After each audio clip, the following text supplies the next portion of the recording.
ലോകം വലിയ ദുരിതത്തിലേക്ക് നീങ്ങുന്നു. യേശുവിൻ്റെ വരവ് ഏതു നിമിഷവും സംഭവിക്കാം. തീവ്ര കാലാവസ്ഥ ലോകത്തെ നിരവധി രാജ്യങ്ങളിൽ പ്രളയവും കൊടുങ്കാറ്റും. ചരിത്രത്തിൽ ആദ്യമായി വടക്കൻ എത്യോപ്യയിൽ അഗ്നിപർവ്വതം പൊട്ടിത്തെറിച്ചു. ചാരവും പുകയും പാകിസ്ഥാനിലും ചൈനയിലും ഇന്ത്യയിലും എത്തി. ശക്തി പ്രാപിക്കുന്ന തീവ്രവാദ സംഘടനകൾ. ചരിത്രത്തിൽ ഇതുപോലൊരു കാലഘട്ടം ഉണ്ടായിട്ടില്ല. ഇറാനെ അണ്വായുധമുണ്ടാക്കാൻ റഷ്യ സഹായം ചെയ്യുന്നു. ഇസ്രായേൽ ആദ്യമായി റഷ്യയ്ക്ക് ശക്തമായ താക്കീത് നൽകുന്നു. പുതിയ യുദ്ധങ്ങൾ പൊട്ടിപ്പുറപ്പെടാൻ സാധ്യത. ലോകത്തെ ദിനംപ്രതി വിമാനാപകടങ്ങൾ സംഭവിക്കുന്നു. മനുഷ്യന്റെ സ്വഭാവത്തിൽ വലിയ മാറ്റം സംഭവിച്ചിരിക്കുന്നു.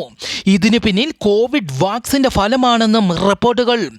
ആഫ്രിക്കൻ രാജ്യത്തെ തീവ്രവാദികൾ ക്രിസ്ത്യാനികളെ കൊല്ലുന്നു. ഇതെല്ലാം കർത്താവിന്റെ വരവിന് മുൻപേ സംഭവിക്കേണ്ടതാണ്. യേശുവിൻ്റെ മേഘപ്രത്യക്ഷത ഏത് സമയത്തും സംഭവിക്കാം.